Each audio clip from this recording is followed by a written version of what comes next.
It's no good hiding. Everyone can see you. I've got the massive zoom lens on here. Yes, bye. She's looking after Jasper, which is really handy because it gives me the opportunity to actually get out of the house for the evening. Yay! Right, see you later, thanks. So I'm going to a YouTube event. Sort of a meet a bunch of other creators kind of thing. And it gives me the opportunity to talk a little bit about YouTube. Well folks, it's time to kick it old school. Because YouTube has become somewhat of a passion for me. Feel cool. Give it to me, baby. Baby. Yeah.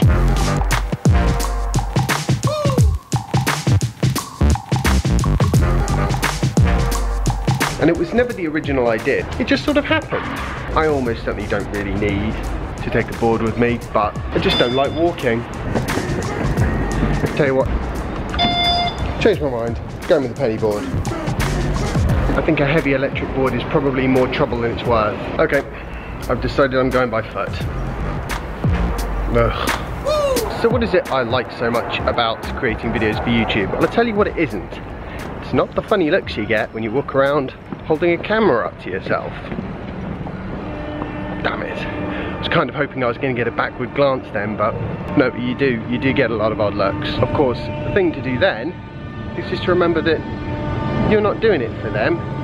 You're not even really doing it for yourself. You're doing it for, well, you guys. I'll tell you what, I am completely lost. Ah, I know where I'm going now. Last time I went to the YouTube building, they had lots of wine and beer, and they couldn't seem to get me a soft drink of any sort, so this time I've come prepared. Something I do love about YouTube, it does not get you out of your comfort zone. Well, it does for me anyway. I don't believe it, I got the cherry one. I seriously hate cherry cola. Ugh. That's why I didn't bring my penny board. Just too much of a cliche.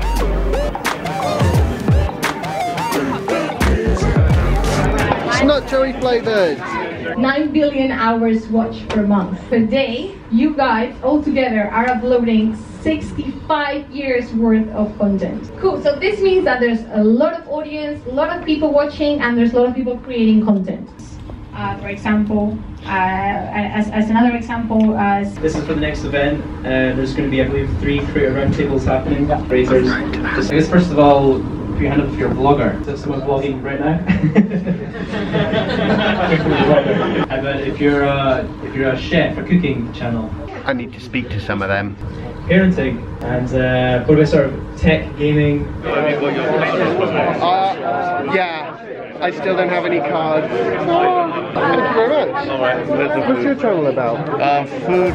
Okay, pizza time. I want one of these. This is what I need. Multi-directional microphone. Yeah, these expensive. If I don't have Zoom H1. I tend not to use it outside very much. Usually if I'm outside, I'm on that. I don't want to use that. So these are like this. I think we don't mind being on YouTube. Well, contractual stuff. We'll sort it out after. Yeah, we'll sort something out. But no, because I'm a teacher at the moment, so I've resigned from my job as a teacher 2 weeks ago to have a go at this.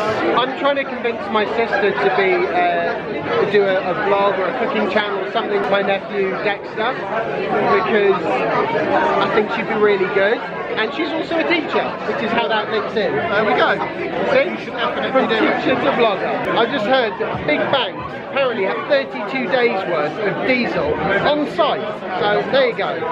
There's a zombie apocalypse, head to your local bank. My name's Jules, I'm now working for the Bloodhound Project. Oh, I've actually heard of that one.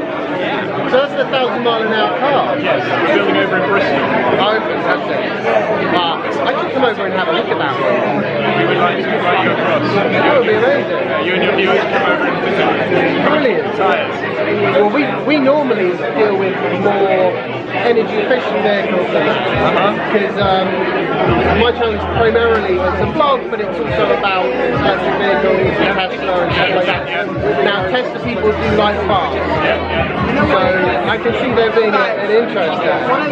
Well, the world doesn't need 1,000 mile an hour cars. No purpose is getting kids interested in science, technology, engineering, maths. And there's kids that we're inspiring that are going to be the ones developing the Minnesota panel. The next generation of Tesla.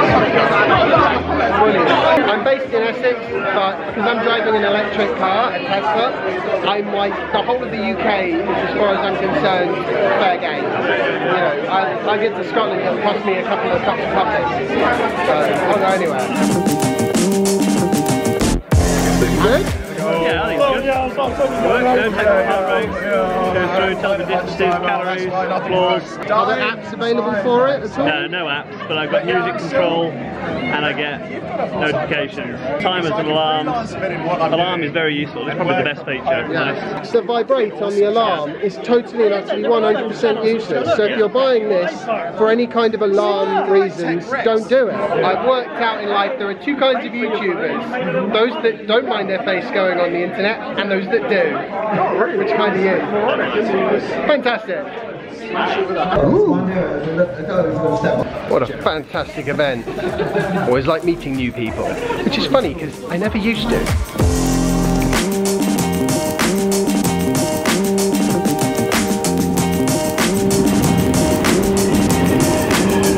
The tube may be amazingly efficient, but I absolutely hate riding it. I used to do a 4-hour a day commute on the tube, so that might have something to do with it.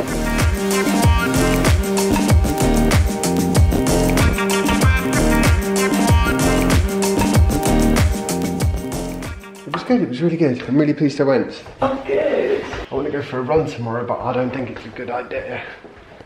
No. Basically, it's like it democratizes video distribution. You get whole groups of people who are able to communicate and share their experiences and knowledge in a way that's never really been possible before. And YouTube supports and promotes that. It's also a great outlet for my own personal interests. And I've always found certain things quite interesting and probably got a bit more obsessed with them than I should, and I've never really had a proper outlet for that in the past. I have my passions, and now I have a way of sharing those with other people who are equally interested and passionate about those subjects. And that is absolutely fantastic. And then there are other things that I really like about it, and these are just sort of personal things. I've always been quite a creative person, and somehow I wound up doing a job that was not so very creative, you know, numbers and analysis and spreadsheets.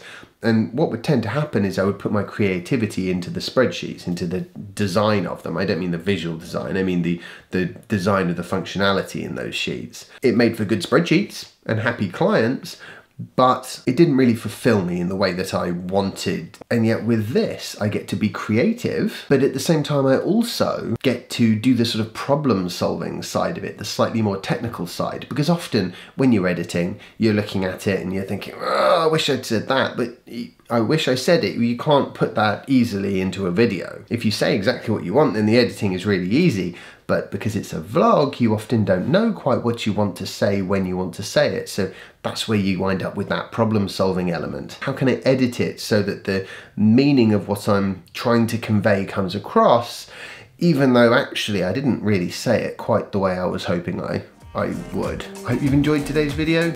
If you have, remember to like it, because that's always helpful, and share it, and subscribe if you haven't already. And follow me on Instagram if you haven't already, and I will see you tomorrow for the next installment of my daily vlog. Bye. I was always said as owner of a 3-year-old, as the father of a 3-year-old, I'm definitely highly applaud that as a sort of, you know, as something that society should try and do, actually convincing young children to be interested in what will make the future, you know, and what has made the present.